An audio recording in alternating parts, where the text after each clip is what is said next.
Welcome, folks, to our launch of BigQuery data preparation. We're very excited to have you all here.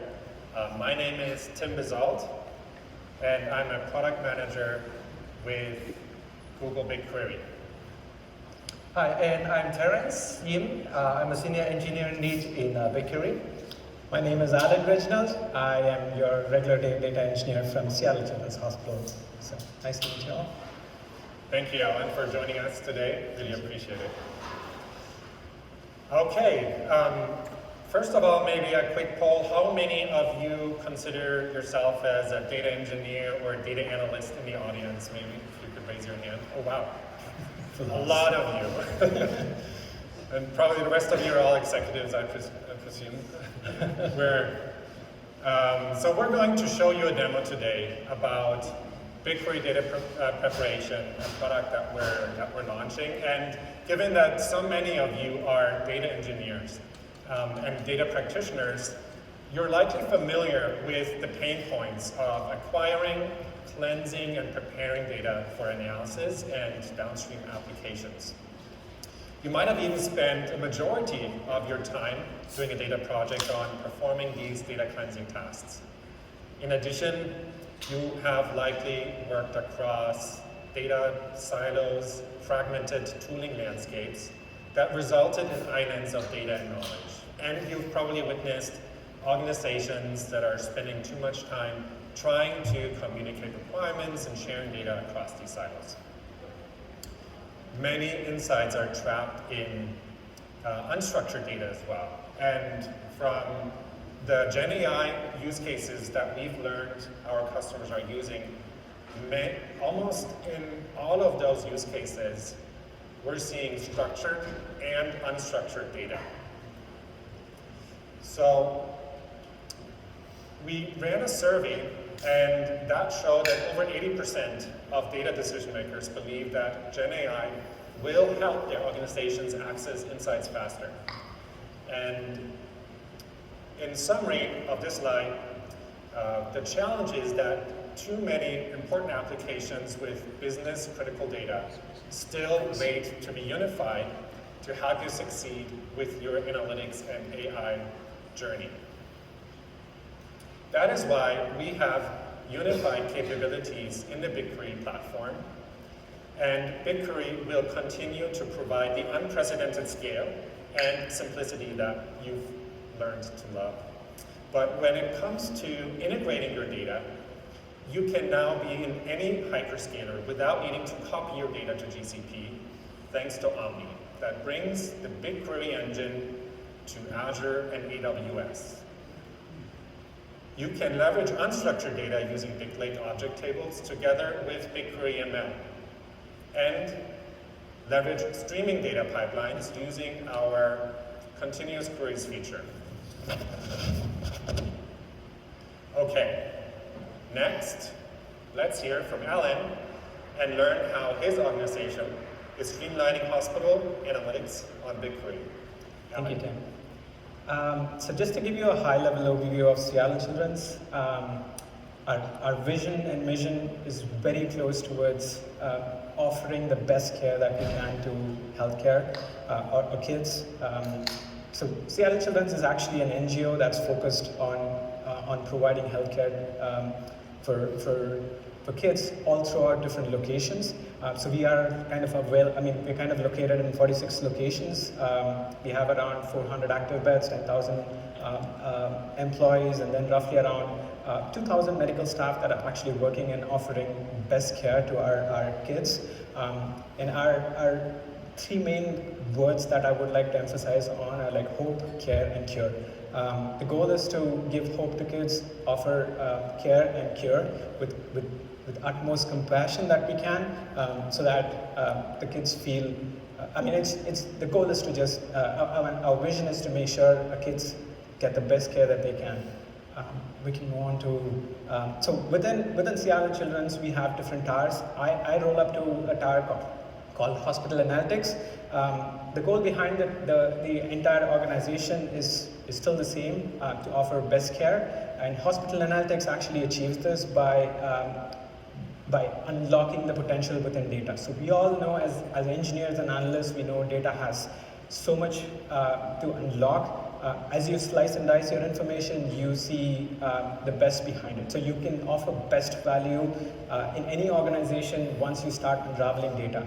And within Seattle Children's, since we connect to different sources, different informational sources within organization, like EHR, EMR, we also pull information from IoT devices. So there are like wide range of devices that we pull information from. The goal is to unify this data, interlock, connect them, and tell a better story. And that's what Hospital Analytics actually does.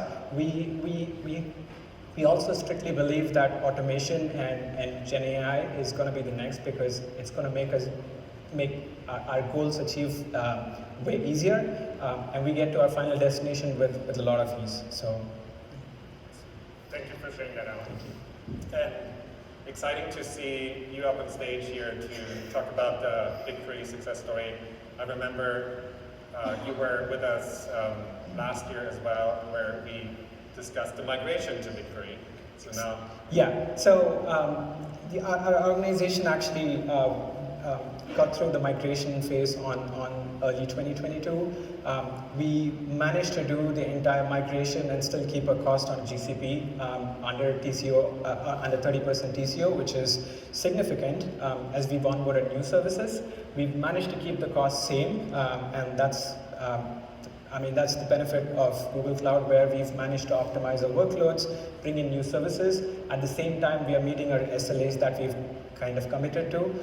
Just make sure we kind of deliver the utmost care, so the practitioners have the necessary reports, analytics, and everything that they need on time. And we've also made sure to kind of improve on the reporting that we can by moving on to real-time reporting. That just gives all the healthcare professionals real-time information that's readily available for them to take a look at. So it's been a phenomenal journey with Google, and I think we've been having like the best seat on the bus that we're on. So perfect.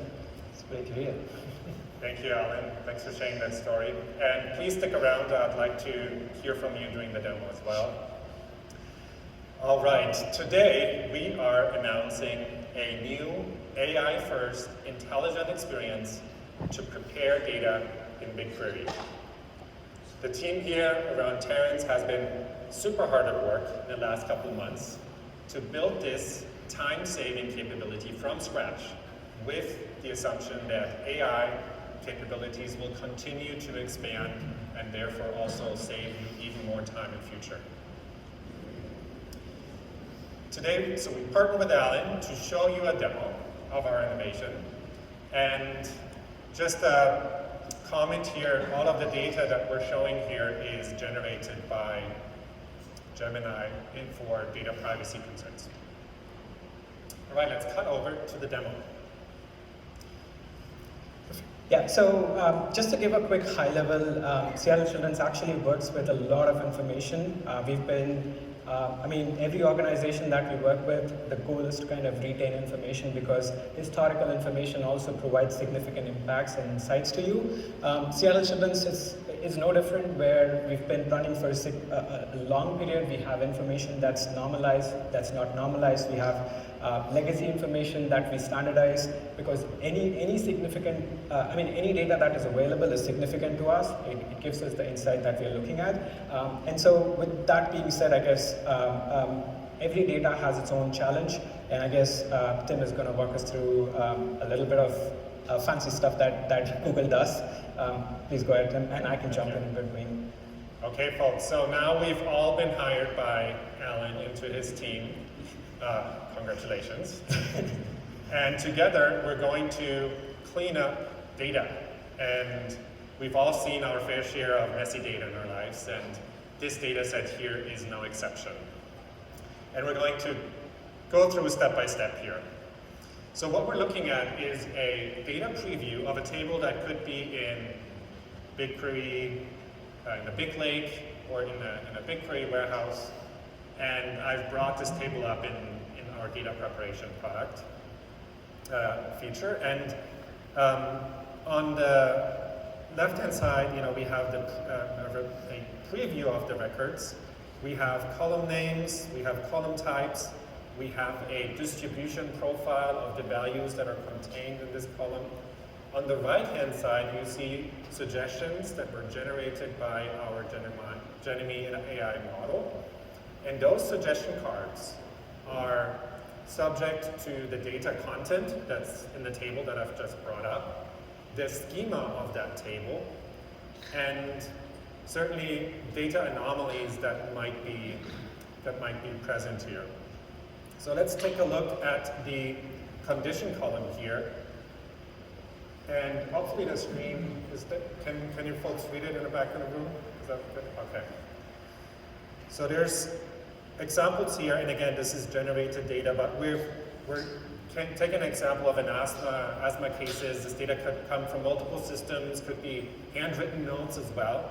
So some of those are actually synonyms, and thankfully, Genemy has already created a suggestion card that looks to be relevant here.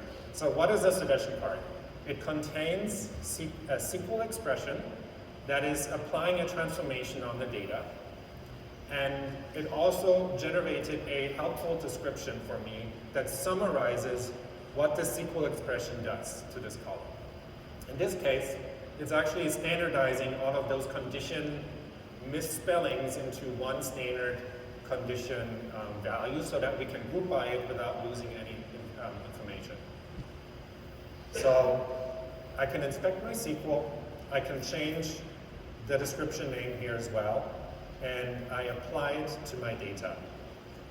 Speaking of grouping, if I happen to have a case-sensitive grouping, for example, at some point, I can see some case misspellings here. There's another suggestion card that suggests to just uppercase all of the characters in this column, and I'll go ahead and apply it to this column. And I'm happy with that.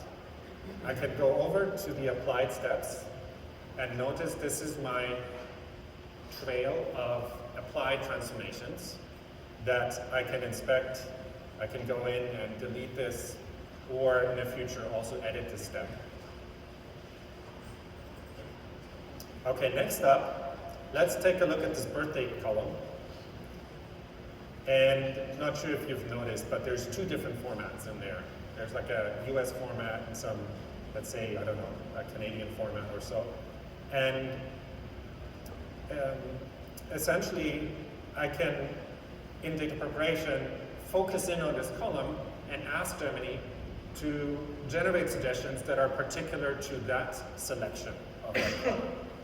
So in this case, it has also detected that there's two different, it's a string column right now, there's two different formats, and it came up with a SQL expression that is actually turning that into a single format, year, month, date, and converts that column into a date column. Yeah, so if you look at this case, it's not as straightforward as a simple string parsing, that kind of operations. So what we did underneath is actually feed in the context to the Gemini model, so that it knows that it's a date-related field, which is a pretty common thing, right? That for example, Seattle Children's Hospital need to operate on to standardize it, to normalize it, right? So first of all, the Gemini models know that it is a date field, right? And second, it's actually based on the sample data that we also feed into as part of the context, that it come up with this kind of the parsing pattern, knowing that, some fields are month, year, month, days, year, some are the other format, and then parse it and then standardize it and turn it into a date format. So this is what happened underneath, how we kind of teach and use the Gemini model to come up with the proper suggestions for the data format conversion. So both the use cases that we saw right now, the grouping one, this is significant for us because as engineers and analysts, any analytical reporting that you're doing, you'd want it normalized, grouped, and the best way to get about it is just two steps. And that's the interesting part, where it's like you don't have to go through a bunch of ETL change, code change. You don't have to run behind developers to say, hey, this information is not grouped. Or any corrections, Gemini is going to be there for helping you get through with it. And with regards to date, with regards to Seattle Children's, the organization has been running for long. You work with historical data, you work with information that's coming in from nodes, Excel. So depending on your sources, and once you start unifying them, the normalization and rules that you're trying to implement are not necessarily going to be available. So what Gemini is doing is making it easy for you. Analysts and scientists can take care of this, and engineers can start playing around with AI. So it's just that interesting. So. Okay, I'm going to go ahead and apply this suggestion card as well. Now, something sprung just to my eye here. There's these 2 feet, 2 in brackets. I don't know what that is. It's probably just unnecessary, and it's going to also falsify the data. So the suggestion card from Gemini is basically to create a case expression that will standardize all of those names. But let's say that's not exactly what I want it to do. So what do? I have the ability to add a step here and write my own SQL, but let's say I don't really want to do that. I can enter the cell, remove this 2 that I want removed, and submit that as an instruction to the Gemini model. And now there's a new suggestion card on top that is removing the 2 value only in brackets. So let's say that's just the only expression that I want, and apply that. So what I've just done is I've taught it something that I wanted to do, and it came up with an expression based on my instruction. Let's take it one step further. Let's go into this height column. Okay, we're almost, we've already cleaned up a couple of columns here. I'm starting to feel good about, what we've accomplished already. But we've saved the hardest ones for last, right? And day's drawing to a close. We want to get this done today, don't we? So let's see what Gemini can do for us instead of, sifting through SQL documentation and trying to figure out what functions are available. This is a gnarly problem. I'm not sure if you noticed. There's 2 different units in there. And not just that, it's also a number and a string mashed together. And we first have to, if we want to standardize that, let's say to centimeters, we'd have to take that apart, perform the conversion on the number, and then put it back together, essentially. So what I'm going to do now is I'm trying to teach the AI, the data preparation AI, to give me centimeters, and it looks like it came up with a suggestion card here. Transform height to centimeters. So let's take a closer look in the preview mode to see what it would actually do. And look at that. How cool is that? So this is the one of the most interesting part of leveraging the Gemini model for this type of suggestions, is that, as you saw Tim earlier, simply just change the unit from feet to cm. Basically, that's enough context for the Gemini model to know that the intention that we are trying to do is actually a conversion, right, from feet and inches into centimeters. So the suggestions that it gives is actually contains every operations that are needed, as described by Tim earlier, which first of all, it actually take apart the value, take the integer 1 and turn it into numeric operations, do a correct conversion, which is multiplied by 30.48, right? That's the feet to centimeters conversions, and then turn it back into a string and compare back to the unit and put it back to the value. Right? So all this is done by the Gemini model underneath, right? And all we need to do is to teach it or tell it the intention is, oh, we want a different unit. And this is the solution that it comes up from the model. And the reason this is interesting is because most of our organization, again, work with different units of measures. Normalizing it for reporting is required. So this is significantly important, and The interesting part is you don't need to go with what Gemini is suggesting. Would you want to just, just give a little more context that, so nothing is fixed. If you feel the formulas need to be modified, corrected, all of that is possible. And that's the interesting part with the tool. It's just that nothing is written in stone. It's learning. It's easy for you to use and easy for you to get into it. Fantastic. Yeah. So when we're talking about time savings, I think this is one of those examples where a complex transformation becomes real fast and real simple. I just need to understand basically what's the correct outcome, and I can verify the result. All right, we're almost done here. Last one. We have a dose, of the medication that was applied here as part of the record. And similar scenario here, it's again multiple units of measurements, but there's one more prep step that I actually have to do because turns out there's one record somewhere in here. There's one record that is actually NA here. So this NA record is 2 strings, so it's not actually the format that I need it to be, but fortunately, Gemini has our back here with a suggestion card that will turn this into 0. We kind of take a look up close here. So I can again go in, if I'm not happy with 0, the default value, I can easily modify that here. But let's say converting NA to 0 is fine enough in our book as a business rule. And now that the step here was applied, I can actually go ahead and focus in on those column. And now we're ready to convert that field. Let's say if I want to do math with it, I could also just leave it the way it is. But if I want to calculate on it, I need this to be in a numerical data format. And that's an expression that would do that for me.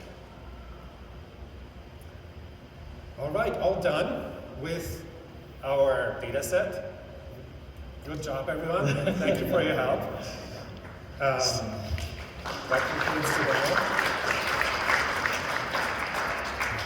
So let's get back to the slides. Yes, so we've seen the data preparation interface, but we're actually, for the next step in public preview later this year, we're going to introduce a graph view as well that supports more complex data flows and SQL pipelines with multiple inputs and multiple outputs. And this data preparation interface that I just demoed is just a single node on the canvas. So what you just saw in the demonstration is actually just the beginning of we're trying to apply the Gemini AI knowledge for data preparation. And in future, actually, we are planning to expand the capability by supporting additional languages and frameworks, such as Python and Apache Spark, to provide more flexibilities for each of you to do your data preparation operation. So moreover, down the road, we are also planning to add support for joining and we call it AI-powered smart data schema mapping, such that it can automatically suggest, joins, and also if you have a target data set that have a particular schema that you want to map into, it will automatically suggest the mapping and what kind of operations that you need to map the source schema into the target schema. And this is quite a kind of tedious, sometimes complex, but it's also a very common operation that needed in data preparation as well. And the other thing is, a lot of the time, your data will change over time, right? So the schema will change over time, especially when your upstream data comes in over time. Oh, the date format might be different. Oh, there might be a new column getting added, or the dosage, but suddenly someone using a new unit, right? All these things will happen, which will affect the quality of your data, right? And so we're planning to add the support for schema drift detections and be able to add on it and alert you so that it gives you new suggestions on how you can deal with those, new data format or new column, and will suggest you how you should modify your data preparation pipeline to cater for these changes. And Talking about that, right? Currently, we have a very tight integration with Dataform. That enables a CI/CD for your data preparation pipeline, so that you can check in, check out, maintaining versions of it. You can schedule it to run at any cadence that you want. And also, because of the integration with Dataform, you can also incorporate the data preparation step into a larger workflow, right? That you can keep on chaining for downstream processing as well, right? So besides Dataform integration, we also integrate with Dataplex, which is our metadata management solutions in GCP, so that you can have a centralized repository of metadata for your data discovery, for data validation rules, and metadata management across your whole organization. Last not least, we are going to add or enhance the support for data sampling, right? As you can see, during the data preparation, you have a view of the sampled data, right? So that you kind of can see what happened, you operate on it. But the more and more operation you try to do, especially when you're doing joining and schema mapping, that kind of things, oftentimes you might need to resample or kind of need more data to validate the join and every operation is actually correct. So we're planning to add a more intelligent way of doing data sampling that will automatically resample based on the quality of the data, based on the quality of the data after the operations and after joins, etc., so that you can always have a more kind of holistic view of how good the steps are, right, while looking at the sampled data. So talking about all this, right? So it's all centered around BigQueries and doing data preparation using BigQuery. So one question is, how do we bring the data into BigQuery, right? So the good thing is BigQuery has a very rich set of utilities and tools that can help you to bring data into BigQuery. One of it is called Data Transfer Service, which support many different connectors to different clouds, to SaaS endpoint, to on-prem databases, and we are planning to keep on expanding the number of connectors and offerings for that.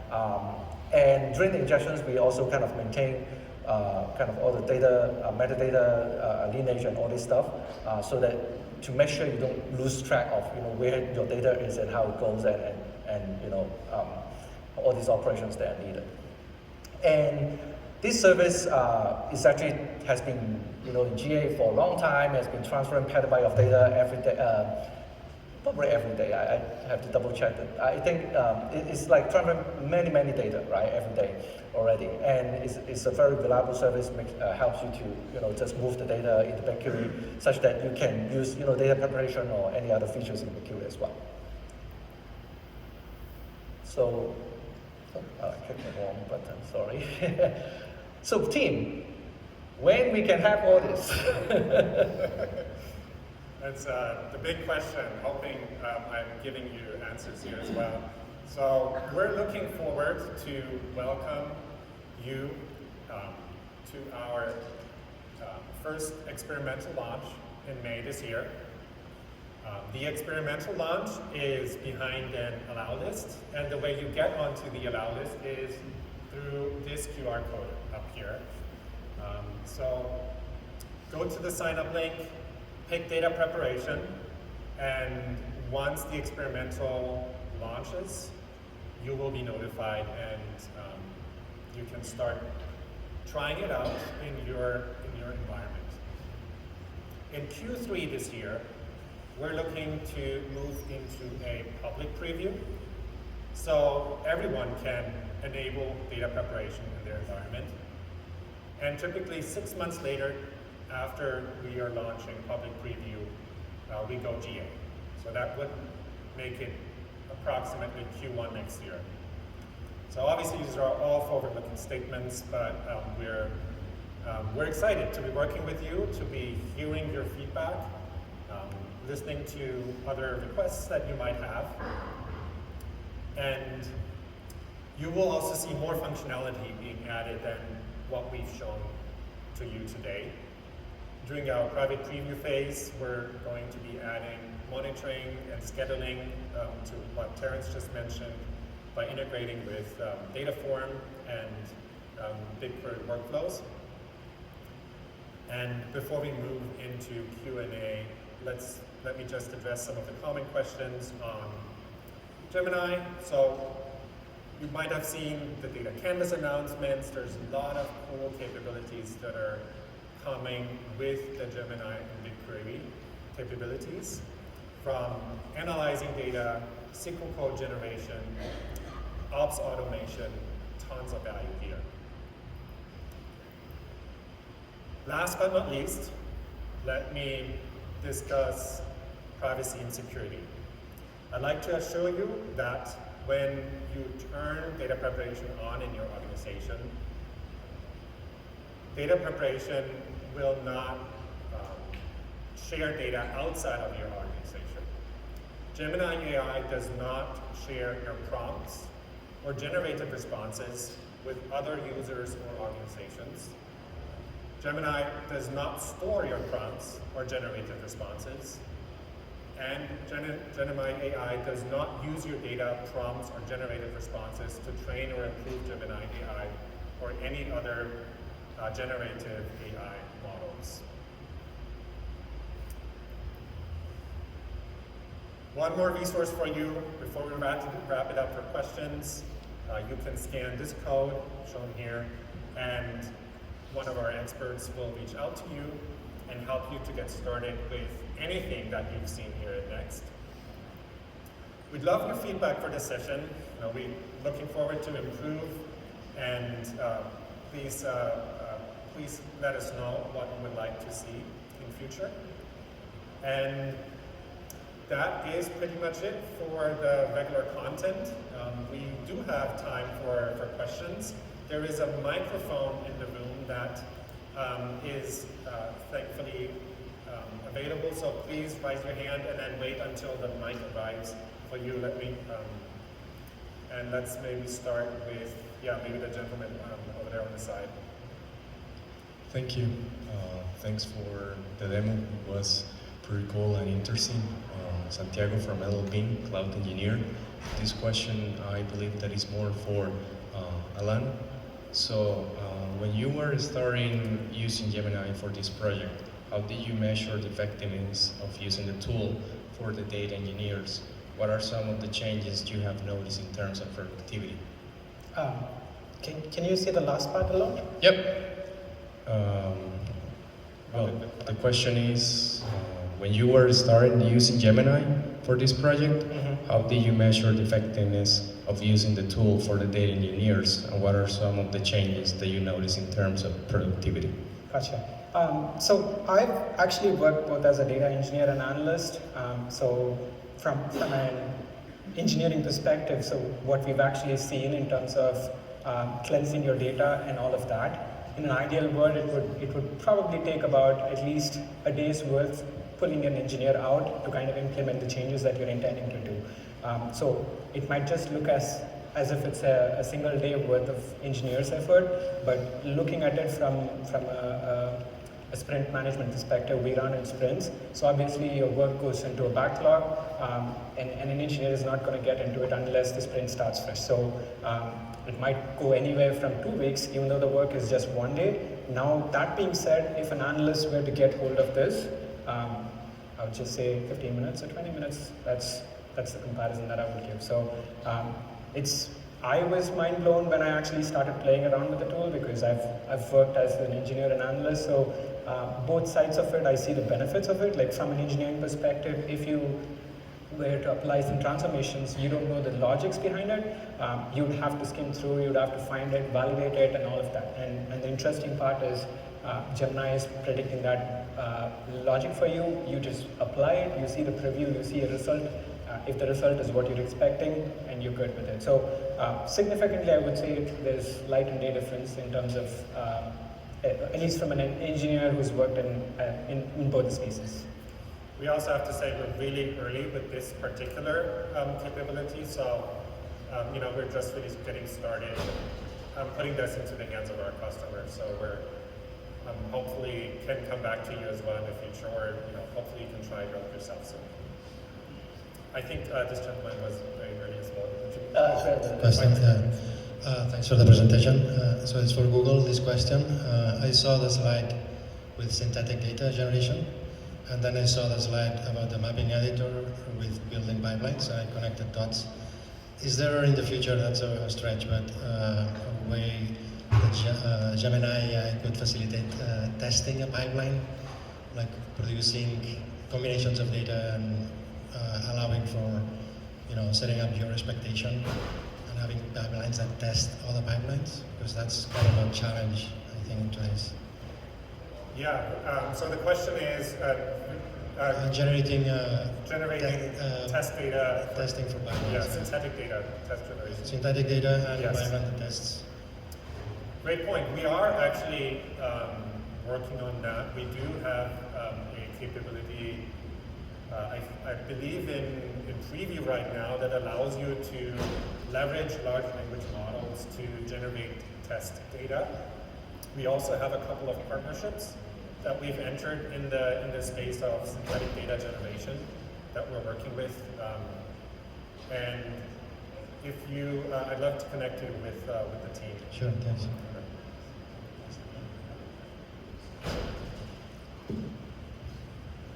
Thank you. Yeah, great presentation. Sorry if I missed it, but for now, if we want to actually include steps in our production workflows, so for instance, Composer DAG, Airflow DAG, we can export the query that's generated. Is that correct? The SQL?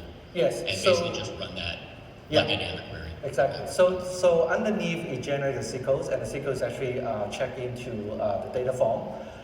So yeah, you can export to your GitHub. So data form already have integration with GitHub, so you can use that as a CI/CD tools as well. But you have the full access of the whole SQL statement being generated underneath. Great. Okay. And then sorry, follow up. I noticed there wasn't a.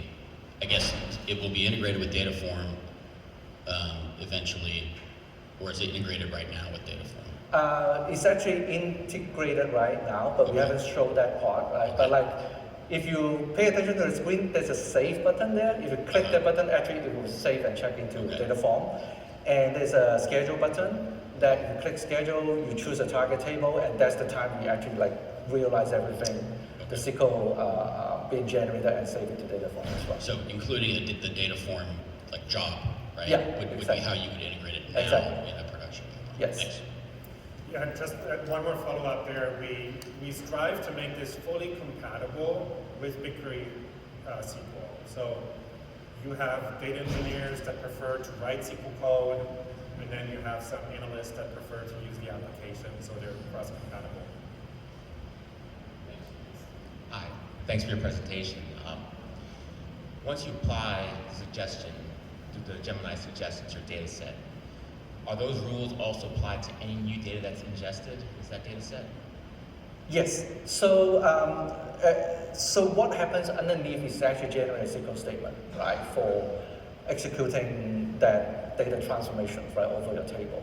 So, and then you can schedule it to run, right? So every time when there's a new data that comes in, you run it, it actually picks up whatever the new data being comes into the table and operates on them with the same set of operations that you perform.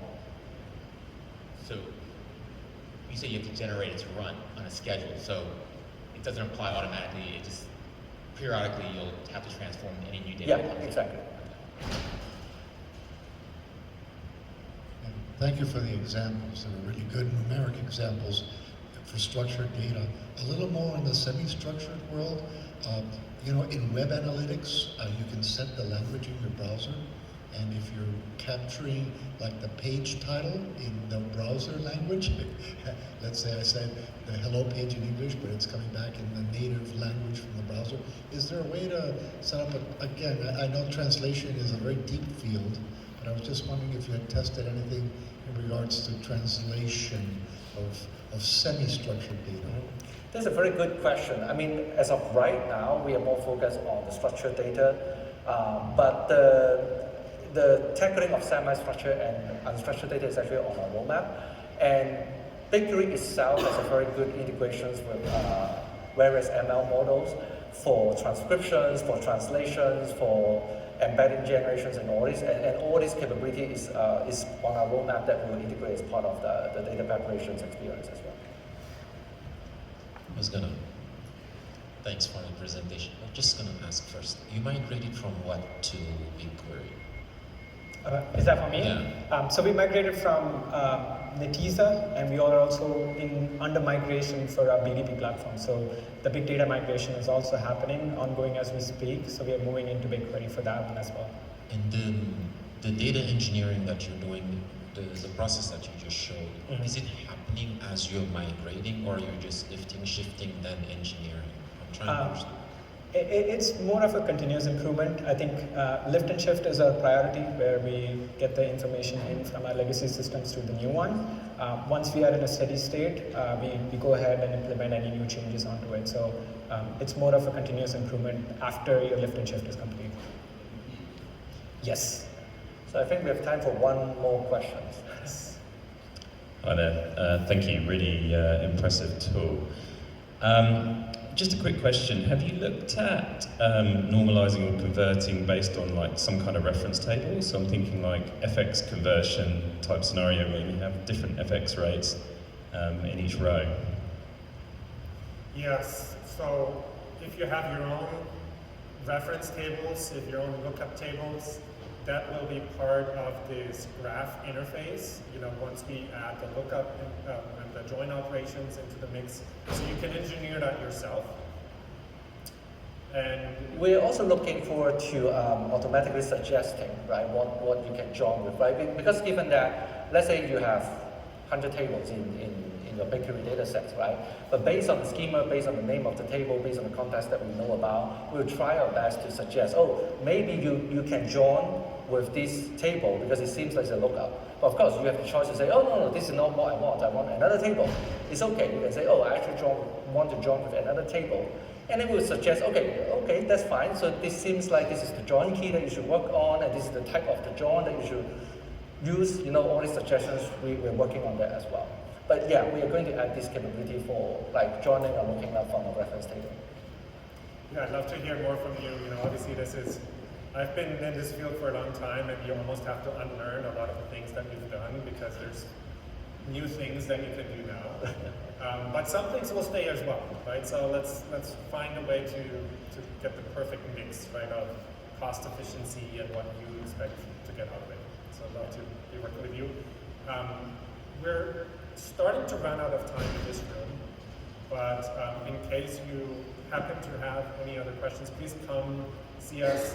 We are available outside of this room, and I've actually also reserved a room in the Customer Engagement Center from 4:30 onwards. So if you have any burning questions, we're definitely available for you. And but if you plan to come at 4:30, please also come see us first. Thank you so much. Thank you all. Thank you.